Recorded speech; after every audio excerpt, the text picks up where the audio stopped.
Hi, friends. How is everybody doing today? Can you believe it's October 13th?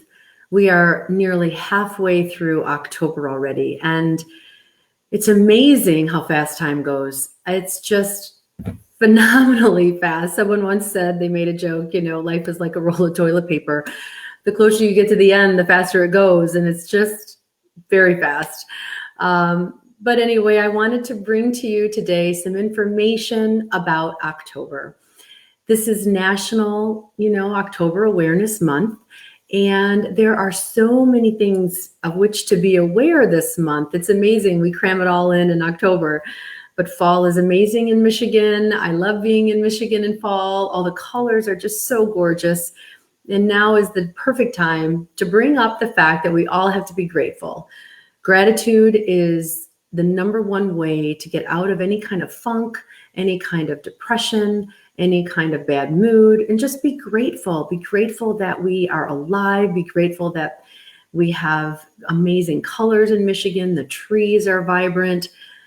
Kids are in school. I know sometimes it's not always easy to see how grateful we can be for that because some of us are still learning, and having to be teaching our children remotely. But, at least they're in school. At least things are moving forward. At least we're progressing. And I really want to talk today about how things can be viewed differently by really two different people and two different sides of the same issue. We have the reds and the blues and the rights and the lefts, and it's the same issue. And it's amazing to me how people's perception and people's realities are so vastly different. And that is why I am so passionate about trying to bring mindfulness and awareness and knowledge to people so that we can have better, more effective communication, so that families can get along better, so that divorced and separated couples can get along better for the betterment of their children, so that the children don't live in complete chaos and tension and anxiety. And so I'm extremely passionate about just maintaining that relationship and the kindness between the parents for the betterment of the children. And I'm doing workshops. I implore you to, if any of you are in a very difficult situation with an ex or another co-parent of your children, please call me. Please call my office and sign up for some of my workshops. Let me teach you how to navigate these waters. Sometimes it is like a minefield, Sometimes we are dealing with, crazy on the other side, but let me help you figure that out and navigate that. And as I go through my session today, if you have questions about co-parenting, please call me anytime. If you have questions about relationships, whether it's with your current employee sitting next to you or another, coworker or your employer, let's just say you're an employer, you have an issue with your employee, or you're the employee and you have an issue with your employer, call me. I'm happy to answer these questions live to you right now. And in the moment, I can address anything that is of concern to you. But if you don't have the time right now and you're catching this on a recorded version, either through our Facebook page or YouTube or our podcast, you can always call me anytime, 248-258-3500 or 639-9928, area code 248. And we're happy to answer questions. One of my team members will take your call, set you up with a session with me, and I'm happy to answer any question that you might have. And with that being said, let's take it to the October Awareness Month. They just kind of threw a lot at us in October. And let me just go through some of these issues that we are trying to be mindful of. We have the National Breast Cancer Awareness Month. That's a real big one. I know that a lot of teams, professional teams, and high school and other teams through different schools are wearing pink this month in honor of that. There are a lot of walks. Well, there typically is. Without COVID, we have a lot of different events happening to raise awareness, to raise funds. And it's such an important, cause that we should all be aware of and cognizant of. There's also National Bullying Prevention Month. And I'm going to go into all these, or most of these, in further detail as we get on with our hour. We have National Disability Employment Awareness Month, National Fire Prevention Month, National Domestic Violence Awareness Month. For some of you, you may know or have seen me that I was asked to speak last night on Fox 2. I'm always honored when I'm asked to be a consultant for the channel, for the station. And Roop was asking me questions about the domestic violence awareness and how can women or men who are in certain situations get the help they need. And I'm happy to talk more about that this hour. And, the statistics are staggering. The U.S. troops, just to give you an idea, and I gave this statistic last night to Roop, and he read it national in the local news, that the number of U.S. troops killed in Afghanistan and Iraq between the years of 2001 and 2012 during the war was 6,400 approximately, almost 6,500, 6,488 to be exact. The number of women who were murdered by current or ex-male partners during that same time frame was nearly double that, almost 12,000. And that's according to the Huffington Post. And I know that there are also men who have been victims, and 5% of all male homicide victims each year are actually killed by an intimate partner, either current intimate partner or one from the past. So it's, across all sexes, it's non-discriminatory, all races, all ages, and it's just a really unfortunate occurrence. And I'm going to talk further and more about that as we go throughout the hour. We also have National Work and Family Month, National Month of the Commemoration Month, United Way, National Liver Cancer Awareness Month. We also have Down Syndrome Awareness Month, the Energy Awareness Month, that's going green, Healthy Lungs Month, National Campaign for Healthier Babies Month, which is very important because it's a SIDS Awareness Month, which is the Sudden Infant Death Syndrome Month. We have the National Physical Therapy Month, which is actually good for me because I sprained my ankle last week. We have the National Spinal Health Month, the Rett Syndrome Awareness Month, the National Dental Hygiene Month. You got to love your dental hygienist. They do a lot of work for you. The Celiac Sprue Awareness Month. And there are a couple others. We have Cybersecurity Month, Learning Disabilities Month, the National ADHD Awareness Month. So quite a few things packed in our month of October. I know we have 31 days in October, but geez, they threw a lot of stuff at us for this month. But I think it's very important that we call attention to these issues. And again, knowledge is power. And some of you may not even be aware that these things exist. So I think let's first talk in detail about the Domestic Violence Awareness Month. As some of you know, domestic violence, occurs in our own backyard. We have so many statistics out there. We know this goes on, but when you really think about it, let's bring it down to practical levels. The next time you're in a room with a group of people, male and female alike, and it just takes 6 people. Think about this number. 1 in 4 women and 1 in 9 men experience violence from their partners in their lifetime. Now, I'm not just talking about, a touching or a pushing. I mean, true violence. And not that those other things are right, because nothing is right. And that's not how you behave. And it's very important for our youth to be taught to see what's considered a quote unquote normal relationship between 2 people. And again, it brings me to my point about why it's so important for me to help people with co-parenting, because we do have co-parents who have to co-parent with someone who had been abused by them or had been victimized by them. And whether that abuse is verbal, whether that abuse is emotional, whether it's physical it's still wrong. And so when people are stuck having to co-parent with someone, with that person who victimized them or who abused them, of course it's going to be hard for them. Of course it's going to push their buttons. They're only normal. It's human behavior. But I want to try to teach people how to get beyond it for the betterment of the children, because the children didn't ask for that to be their dad or their mom. They didn't ask to be raised in that situation. So going back to those abusive situations where you're trying to co-parent, because the reality is, even if you have a PPO against that other parent, you still at some point have to co-parent. And usually in Michigan, even if that person did abuse you, they're still going to most likely have joint legal custody. And with legal custody, you have to talk with them about the medical affairs, the schooling, the education, some of the other legal issues about that child's life.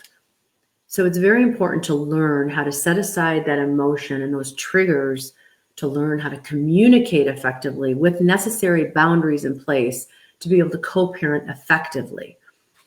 So here's some other statistics that are pretty staggering. 1 in 3 teens experience sexual or physical abuse or threats from a boyfriend or girlfriend. There are a lot of young women who are very aggressive in 1 year. 1 in 3 teens.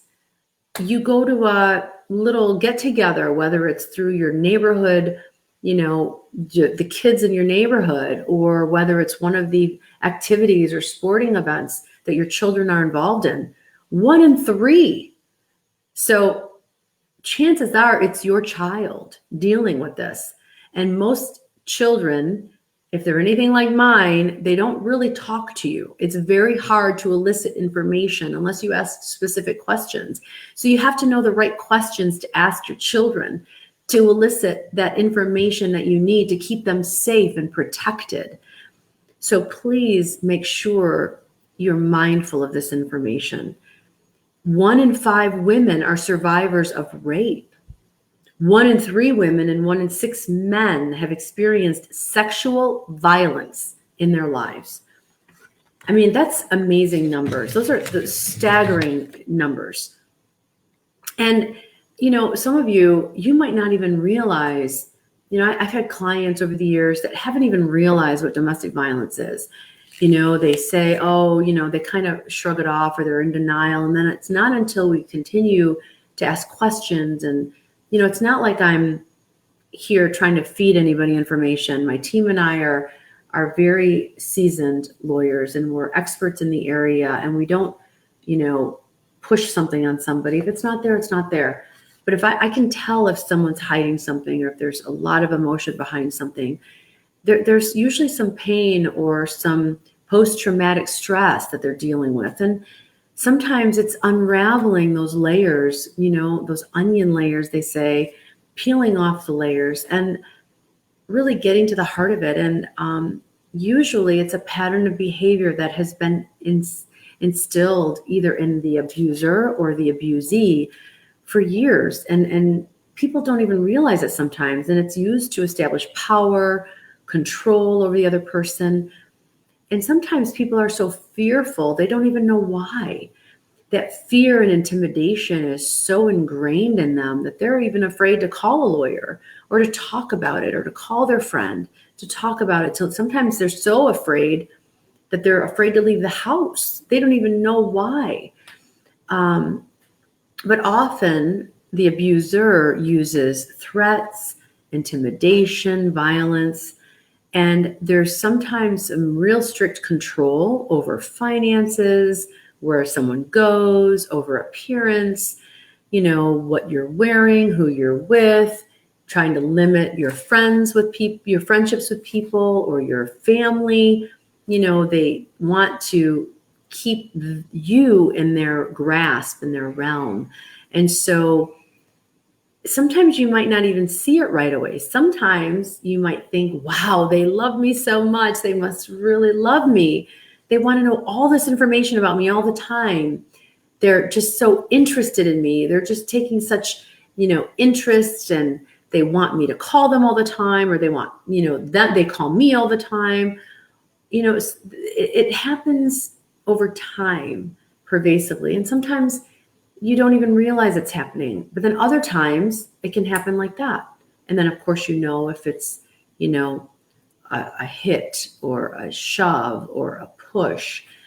Usually, they are definitely trying to isolate you from friends and family. There's extreme jealousy. Sometimes you can tell if, a girlfriend is going through such a bad situation, or one of your male friends. This isn't just to women. Women aren't just the victims of this. Men experience it as well. And sometimes canceling of plans from a friend. Sometimes, you want to ask. Sometimes people don't want to ask because they don't want to get involved. But if you have a good friendship with somebody, they shouldn't be offended if you're really concerned about them. If you're really concerned about your friend, they'll want to know that you care. And if they're not ready to talk about it, then that's okay too. At least they know you'll be there for them when they're ready. Sometimes as a friend that these unexplained injuries or explanations of things just don't make sense. And, it's important for your friend or your family member to know you're there, because the last thing that they need to feel is alone, because they already feel alone and isolated, and they sometimes feel like they can't share it with them because they have to hide it, because the person abusing them oftentimes retaliates in such a way that it makes their lives much more worse. So if you do suspect something that's happening with a friend, try not to go to the spouse with it, the one that you think is abusing that person, because they'll just punish the abused victim that much more.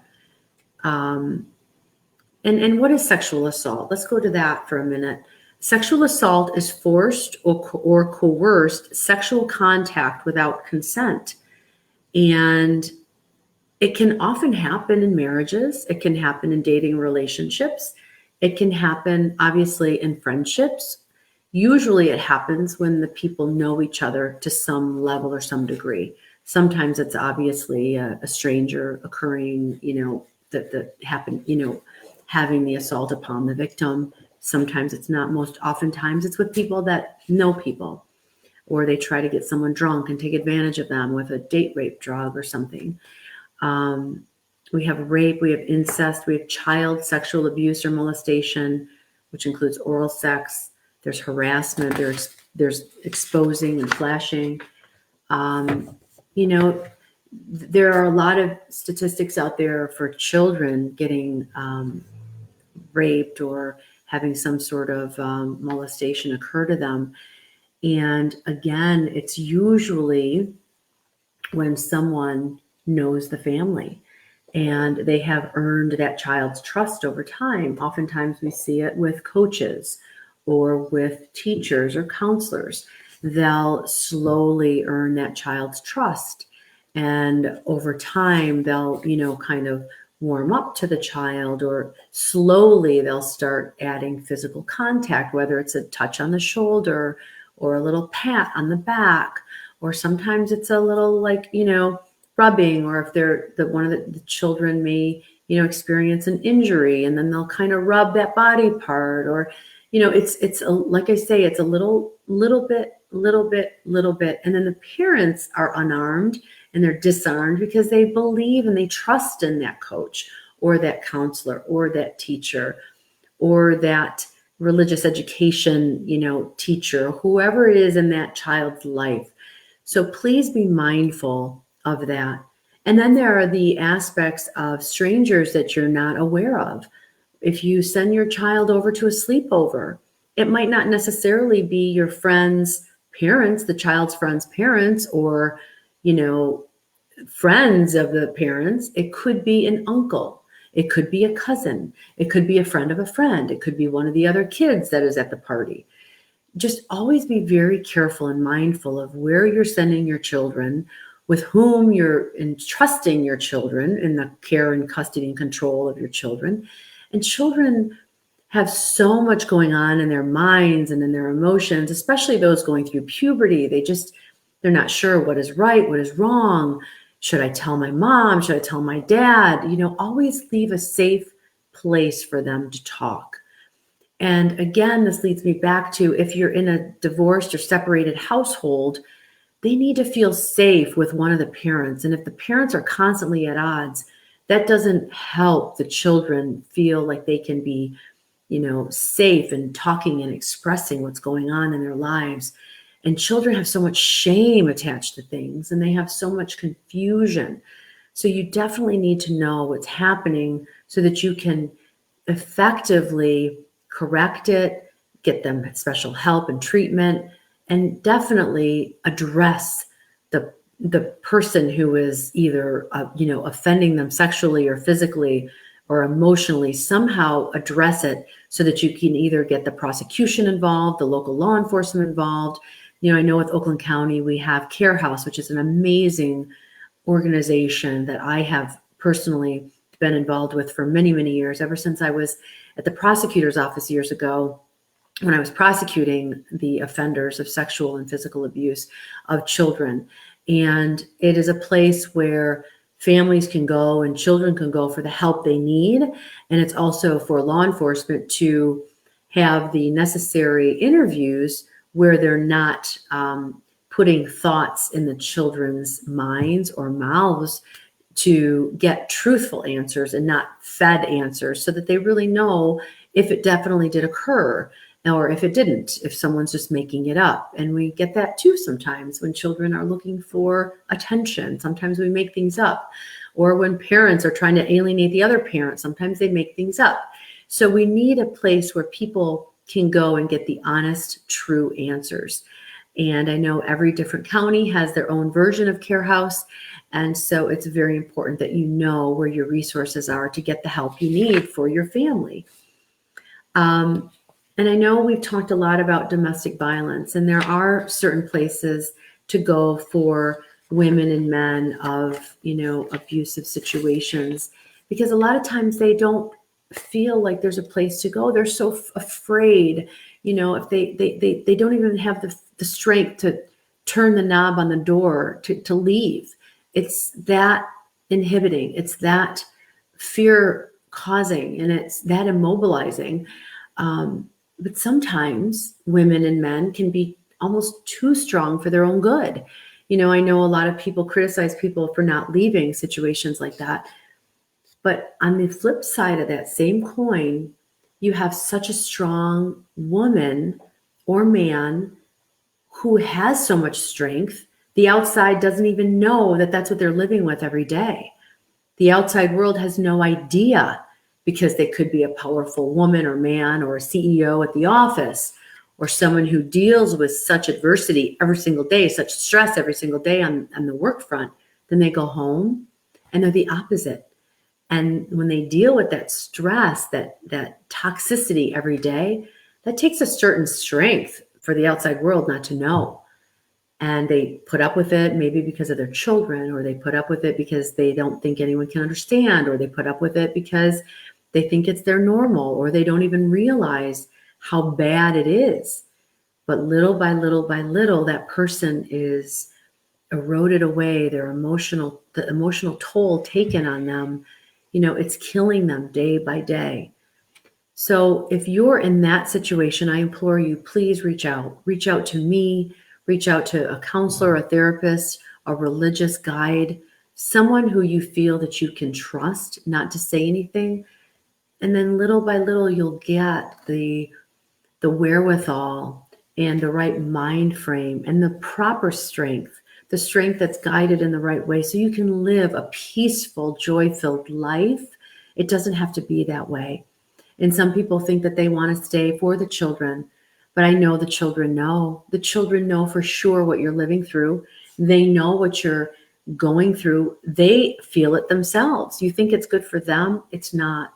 They want a parent who is strong, who is the best parent they can be for their child. And it will be so much better when you get to the other side, that they will feel it. You will have a peace-filled, joy-filled life, and everything will be so much better. And if you're afraid of money, because money is such a control issue, if you don't feel like you can leave because you don't have the necessary funds, seek help. Talk to a friend, talk to a guidance counselor, talk to someone that you trust not to reveal any of this to your spouse, because that will be devastating for your progress. And, if you have to, hide a little money from time to time and just to get by, just to know that you're those funds, because then they can seek it from that other attorney, but that other side.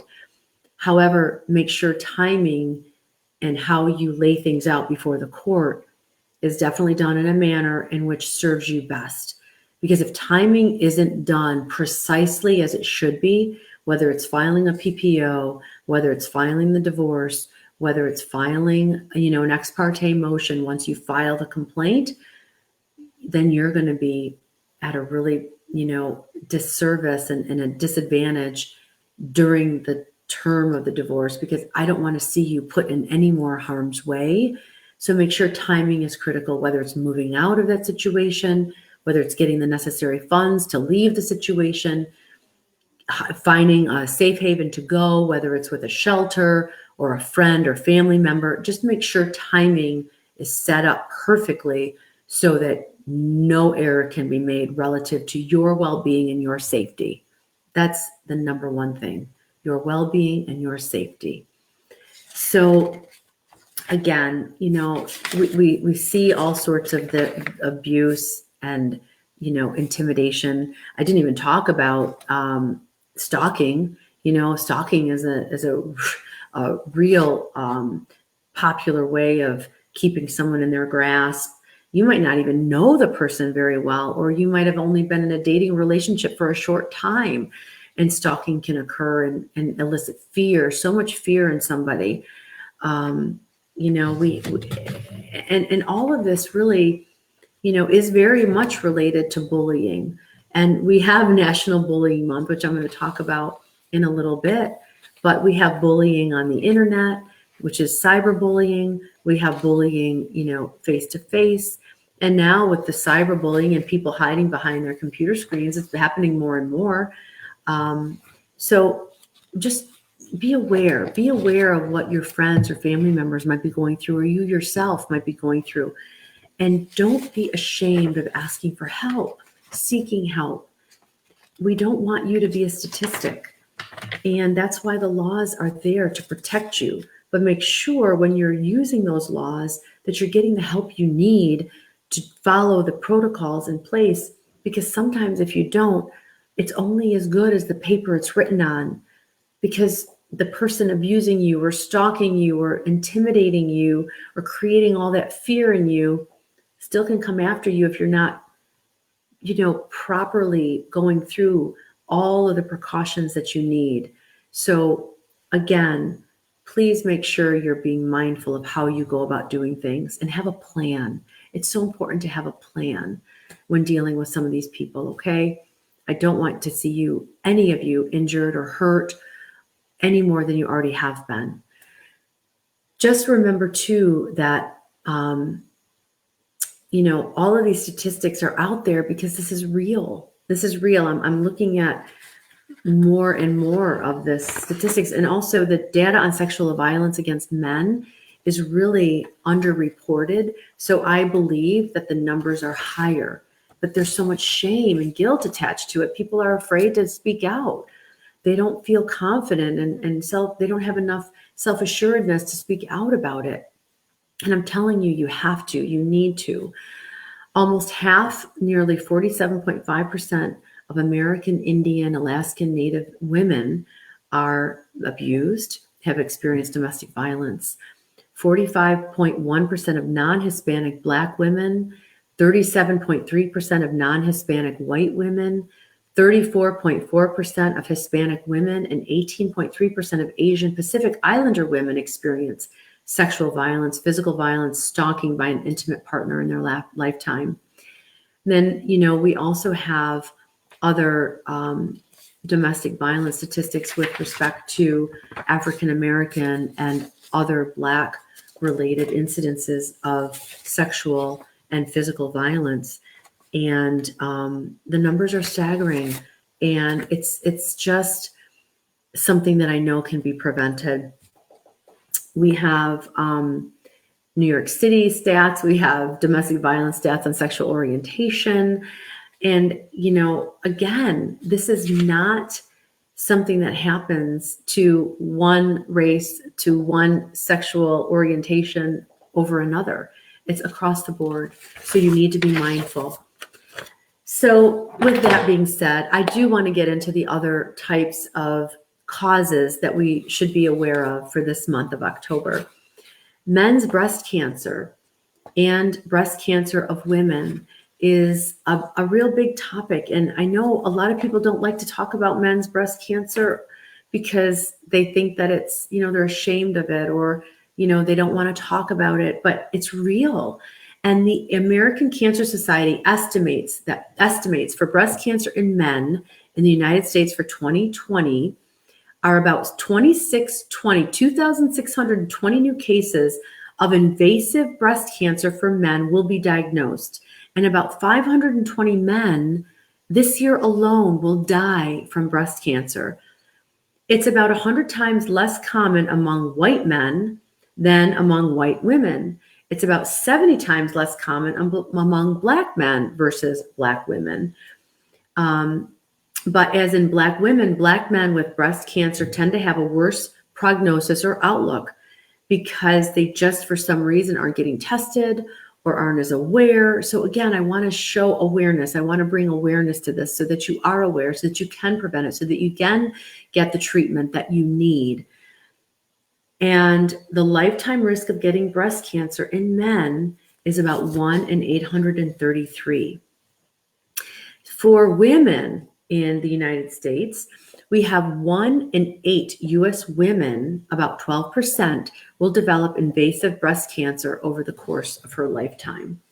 In 2020, an estimated 276,480 new cases of invasive breast cancer are expected to be diagnosed in the United States for women.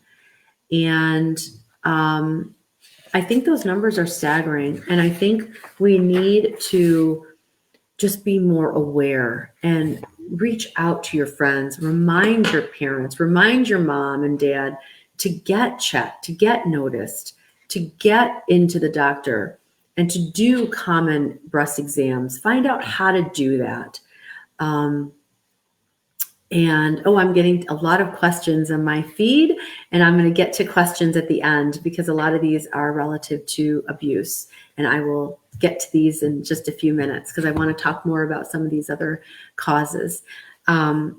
But please try to support breast cancer awareness, especially in Metro Detroit area, because it's just so important to be a part of our community, to help our community, to know and to, just feel like you're a part of something.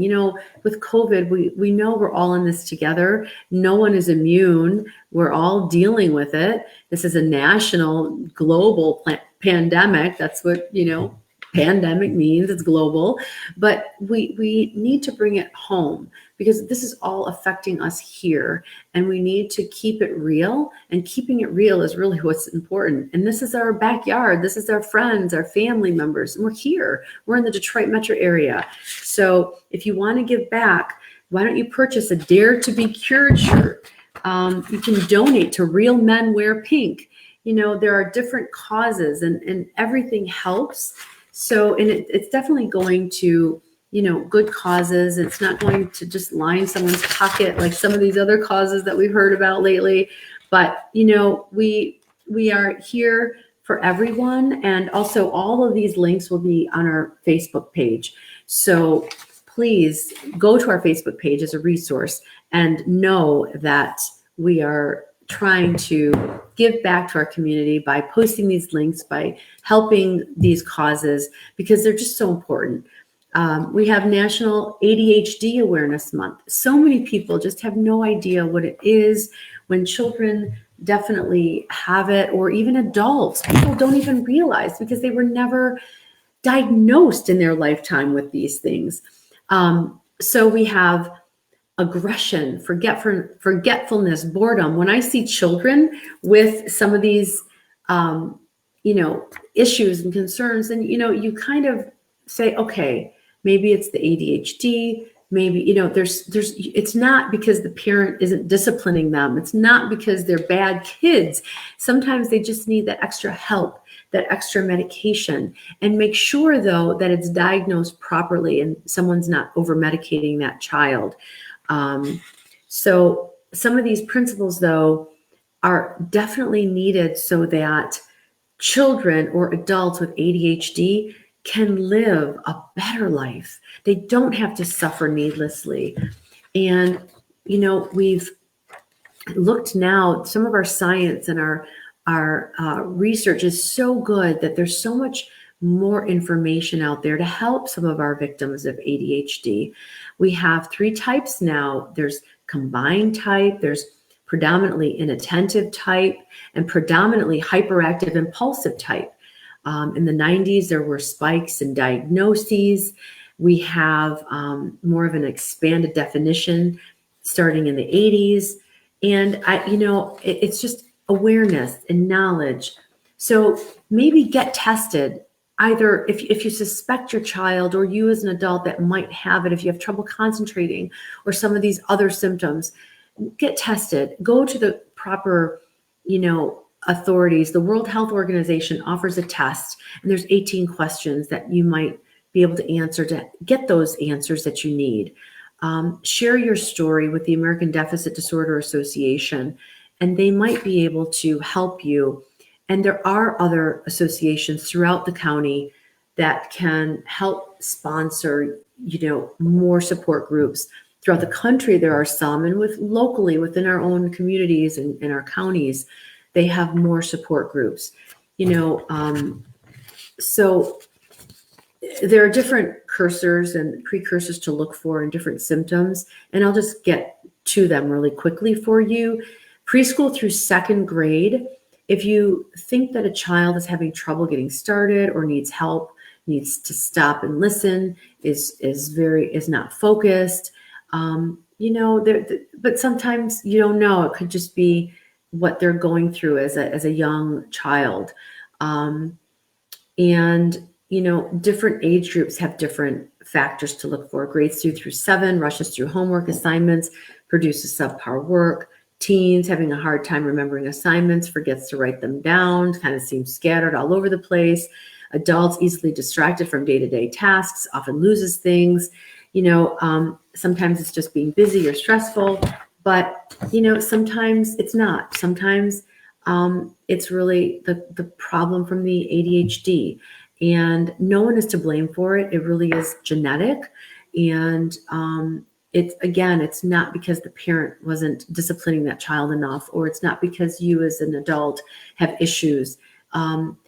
It's because you really have a problem, a medical problem that can be diagnosed and for which you can get help and treatment. And you can live, again, a much more peaceful, happy life. And that's, again, what I'm all about. I want everybody to live the best life that they can. And so it's very important to be aware and to have the knowledge that you need to live the best life you can. Now I'm going to shift a little bit to the bullying aspect. But let's first talk about cybersecurity. Cybersecurity deals with a lot of different things, whether it's with your work situation or your home situation. But, everything seems to have been moved online this year with COVID. Everyone is living online so much more, even not just our children with school, but with work, with video conferencing, with how we do our shopping, everything. So, many aspects, even socializing during, the stay-home orders, people were having, little parties remotely, and cocktail hours and happy hours and coffee time and coffee clutches. And, so just remember that it's very important to keep your software systems up to date. Make sure you change your passwords regularly. If you get unsolicited text messages or emails or phone calls asking you to update things, just don't give your personal information over these emails or internet. It's like when they call you, don't give away your information. Most legitimate places will not be calling you. You have to call them, and you have to make sure you know who you're giving your information to, whether it's your financial information, your date of birth, your social security number, where you live, et cetera, et cetera. And please, please, please make sure you are keeping track of what your children are doing on the internet, all the social media that they're exposed to.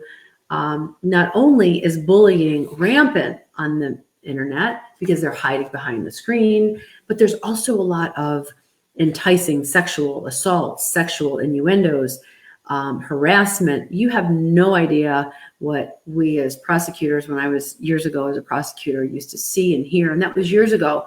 That was not even now. I mean, so please, I know law enforcement has seen all kinds of problems on the internet, but please, please, please make sure you are mindful of what your children are doing, what you're doing over the internet, not only to protect yourself and your finances and, any type of, identity theft, but also on a deeper level of bullying, sexual assault. And also, you hear so many stories of how young men and women are enticed by these predators online. And they're, over time, they think that they develop this trust with someone, and then they're often running away to another country with someone who is just going to just do bad things to them for the rest of their lives. You don't want that. And if they're to a country where you don't know where they are or not a party to the Hague Convention, it's very difficult to get someone back. So please always be careful of what your children are doing and what you're doing. We also have bullying relative to, in schools, in-person bullying. Bullying of any level is not tolerated. And really domestic violence on just a basic level is bullying. And we don't want that. We don't want to create bullies.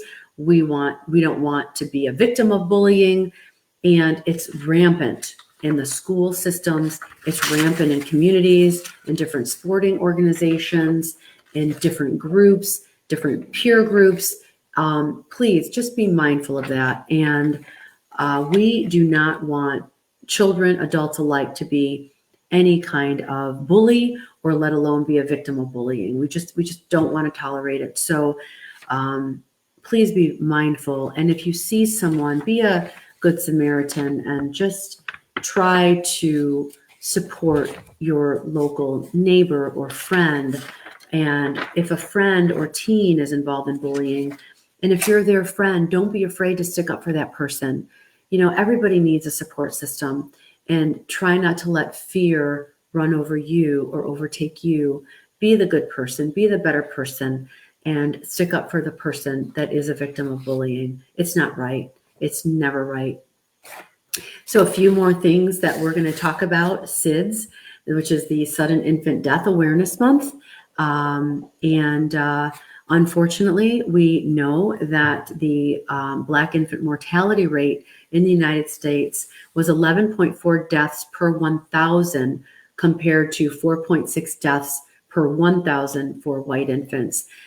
We don't know why that it occurs more in the Black community than the white community, but because we know it, we are more empowered and we can do something about it.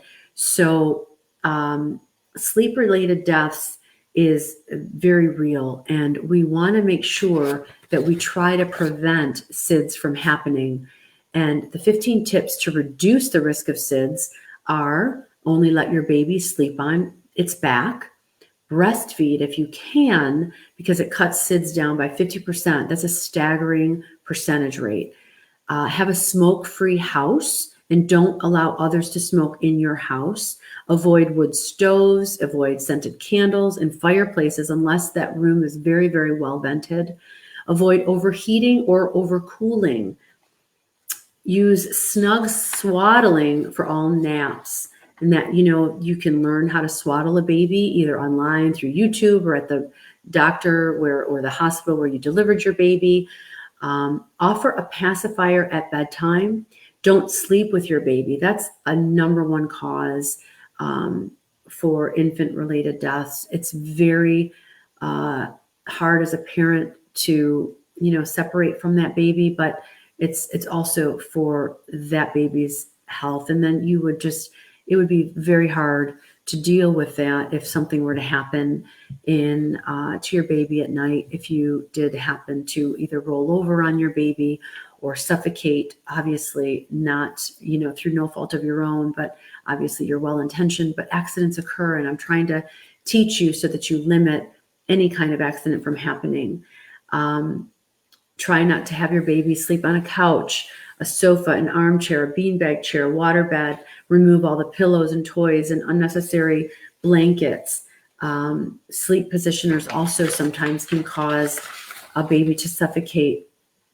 And don't let your baby sleep sitting in a car seat, inclined seat. There are so many problems and issues. There's issues too now with immunizations. There are, because of COVID and these stay-home orders and the COVID fear, parents are not getting their babies immunized and the necessary vaccines that they need to live a healthy life. And I know that some families believe that the immunizations can cause autism. I know that there are some scientists and some data. There's some data out there that shows that it's not related. But then I know that on the other flip side, that some people feel and believe that no, it definitely causes autism. Whatever you believe, SIDS is basically, they've done some studies and some statistics that show that if the baby is not immunized, that they are more likely to be at risk of SIDS. So, it's just unfortunate. And I know accidents happen, and sometimes it's happened, and that's why it's a sudden infant death, because sometimes it's just inexplicable. We just don't know why. And that's the hardest thing, I think, to grapple with. So the more information you have, the more empowered you can feel and be confident raising your child in a safe environment so that they can go on to live a long, healthy, happy, prosperous life. We have other months. We have Healthy Lung Month. We have, and I'm going a little quicker now because I want to get to some of these questions. We have Down Syndrome Awareness Month. Down syndrome occurs across the spectrum, and it's just the most common chromosomal condition. A lot of people know about it. A lot of people are aware about it, but it also, the prevalence of Down syndrome increases with the mother's age at the time that she gives birth. So it's associated with delays in physical growth. Facial features are, usually most recognizable, and you can usually tell by someone's intellectual disability. The average IQ of an adult with Down syndrome is equivalent to that of an 8-year-old. So if you're out in the community and you do happen to see someone with Down syndrome, and usually you can tell by their facial features or how they're behaving, please be patient with that person. Show some kindness, show some just some sympathy and empathy for that person and the person's parent or adult guide or guardian, whoever's with them. And you have to imagine and just try to put yourself in their shoes. It probably wasn't easy raising someone with Down syndrome, and it's many blessings, and there are so many blessings in all humanity and people of all walks of life.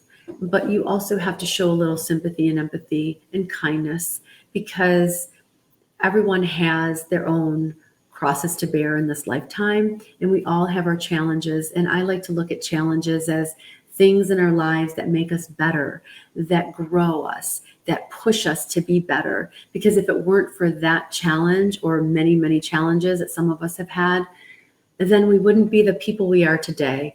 And when life throws us these challenges, then we do become better and we do become stronger, and we are so much better off as a result. And I choose to look at life that way, because we are all just works in progress. We are all trying to get better and better. We should be anyway, because we only have one life, and this isn't a dress rehearsal. So let's keep working to be the best we can be. And the last month that I'm going to share with you, the last cause for the month, I should say, is National Work and Family Month. So that brings me back full circle to the co-parenting. And I want you to all know that you need to be the best versions of yourself for your children. And I'm going to get to some of my questions now. So here's one of my questions from one of the questions from one of our viewers today. I am emotionally abused, at times physically, but whenever I try to pull away from my husband, he threatens to take the kids from me. I feel lost, and whenever I try to move forward, my friends tell me they don't want to get involved because I never leave. They're probably, they're sick of hearing it. But for me to leave, I have to file a police report, which scares me too. How can I get the help and support without my fitness and family judging me and bullying me because I don't do it the way they want? Sometimes talking to the most well-intentioned family member can do more harm than good because they might not really fully understand. The old saying, nobody knows what it's like behind closed doors. Like I said in my other example, your friend could be the strongest person at work, or even the strongest person at school or volunteering, and you just have no idea what he or she is living with at home. So I would highly suggest that you call someone that you can talk to confidentially, whether it's a lawyer, whether it's a religious advisor, whether it's a counselor.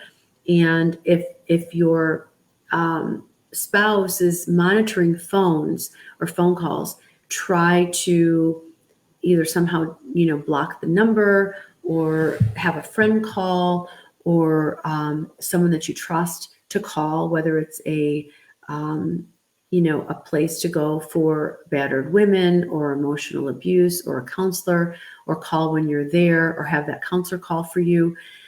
Because I don't want you to feel that he or she is retaliating worse against you, because it's not easy to live with that.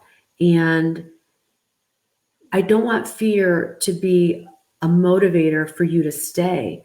Fear can sometimes motivate you in a good way, and fear can motivate you in a bad way. We never want fear to motivate us in a bad way or detract us from being the best or doing what's best for us or our children or living our best life. The only thing you have to fear is fear itself. It's a false emotion appearing real. Don't let those false emotions control what you need to do to move forward with your life, to have the best life, because you don't want to sit here 20 years from now regretting or resenting or begrudging or living in a depression.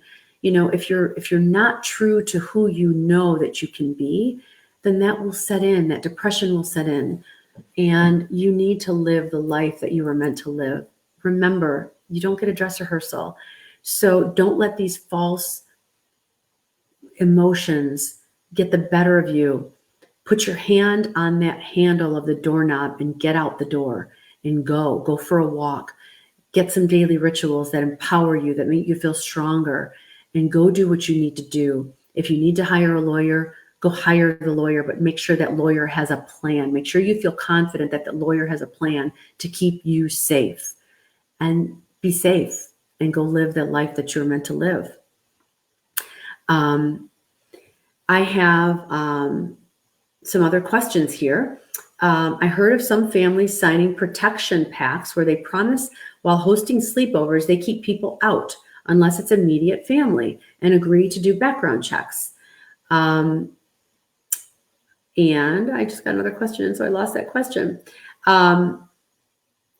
Is this something we should be encouraging within our friend groups and sports families? If you are allowing your child to go for a sleepover, if it were me and if it were my child, I would certainly want to know who is over at that sleepover. I don't necessarily need signing a pact, but perhaps if you don't know these families very well, the organization or the group can put something out. But if you know the family, if you feel confident sending your child over, I mean, personally, I wouldn't send my child over to someone's home if I didn't know them. if I didn't know them well enough to say, hey, who's going to be spending the night? Who's going to be over?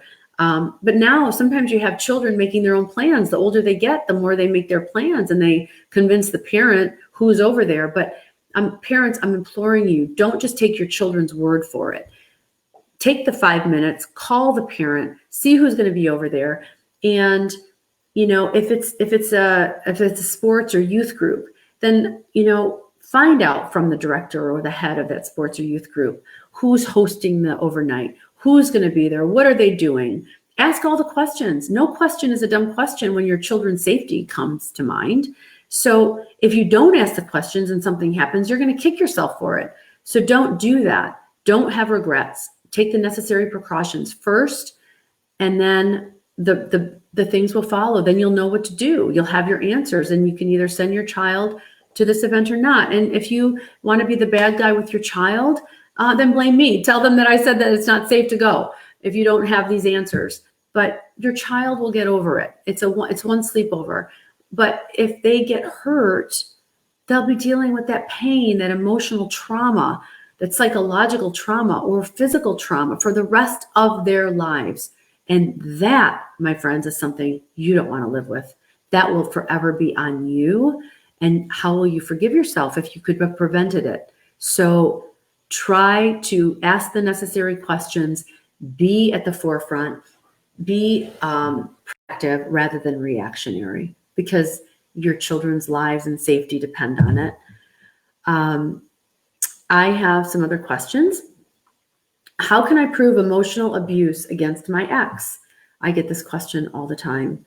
I'm a survivor, but the way he treats our daughter is exactly how he treated me. He guilts her, he threatens her with consequences if she doesn't act like she is happy all the time. She can't call me when they are together, yet he calls her with me all the time. This is wrong, but the courts won't even address this. What can I do? So the problem in our court systems today is, and really in society, is emotional abuse and verbal abuse is hard to quantify.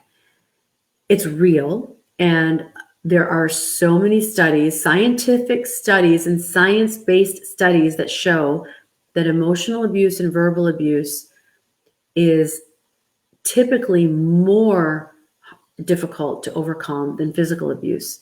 I'm not saying physical abuse is not. I'm just saying it's that much more because it's hard to quantify. It's not visible.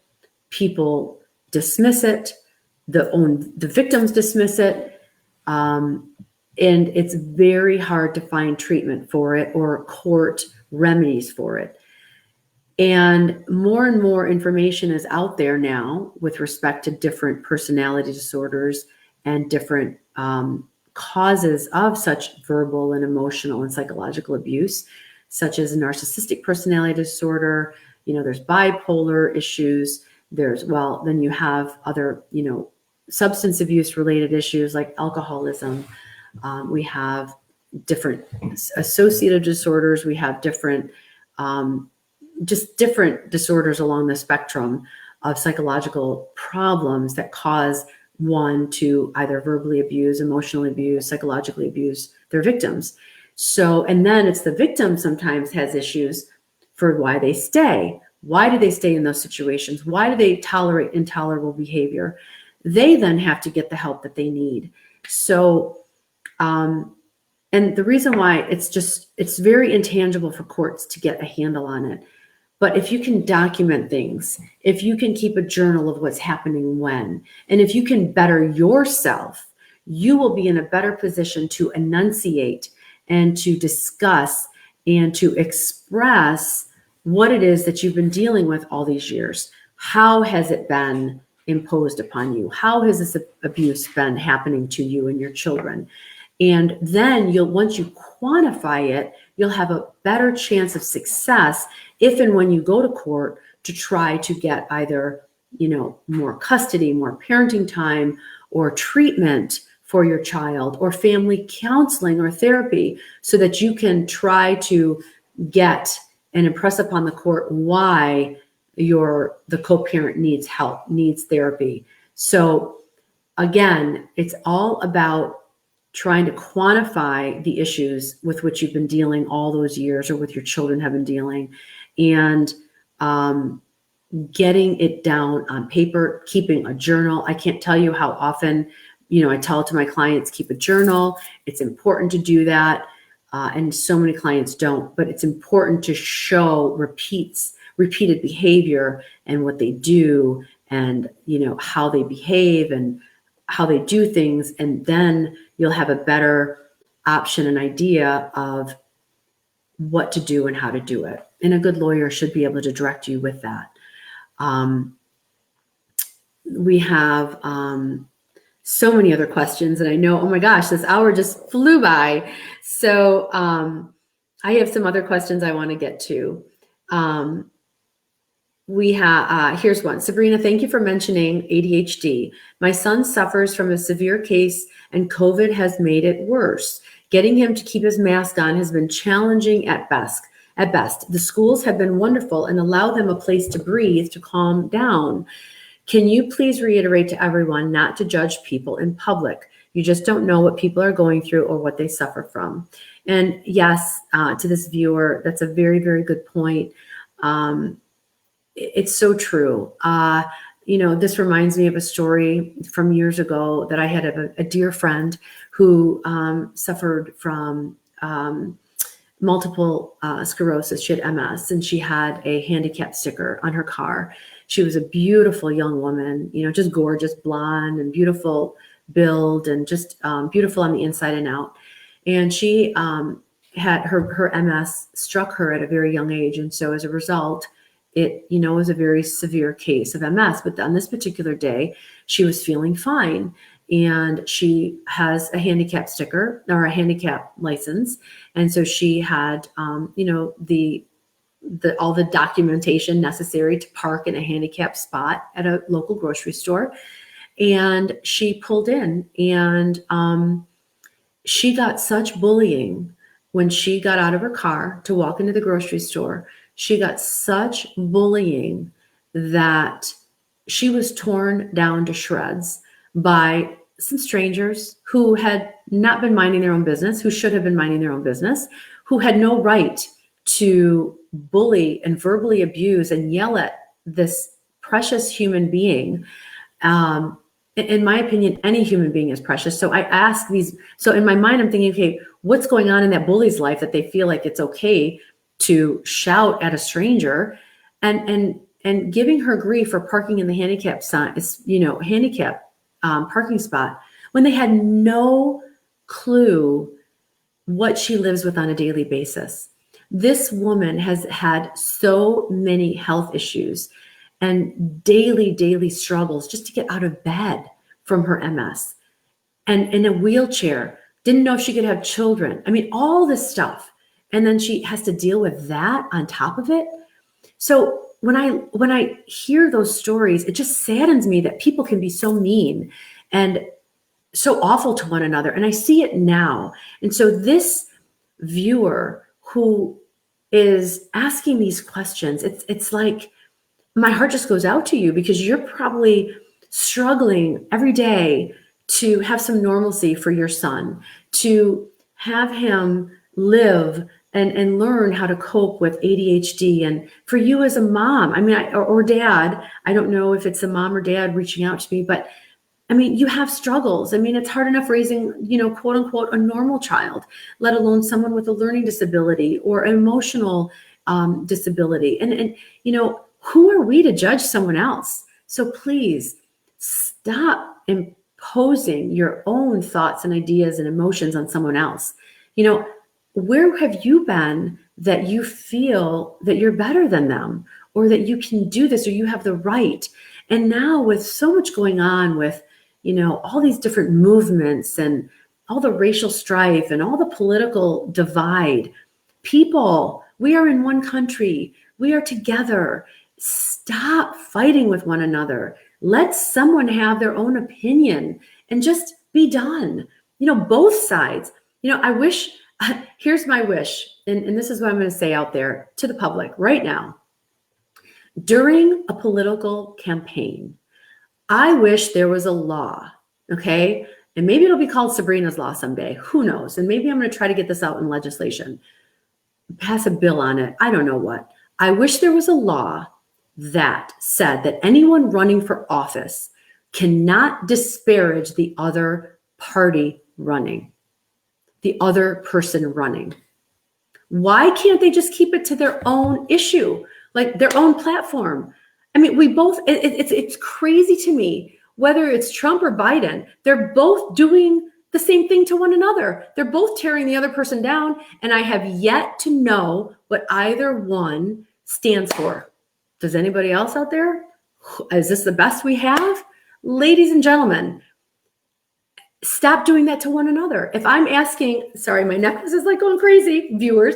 If I'm asking our politicians to do this, and if I'm asking my co-parents to do this, and that's written in most judgments, it's no disparagement. You can't disparage the other parent, no matter how much you feel like you hate them or you've been wronged by them. So why can't politicians do that?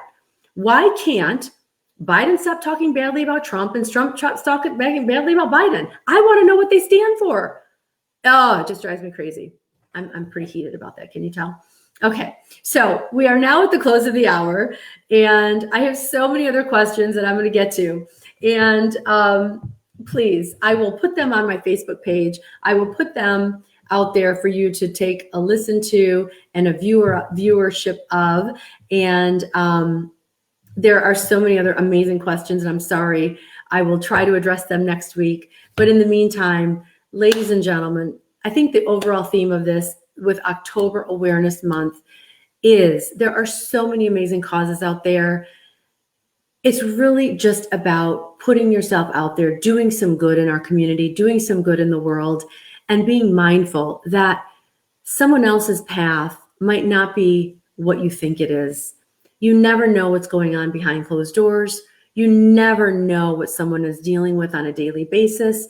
You have no clue what their life is all about. Even if you think you know them, do you really know them?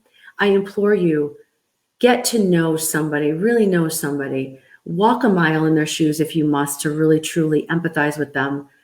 But only until you can do that, only until you can walk a mile in their shoes, are you able to then judge what's really going on in their life or what issue they may be faced with.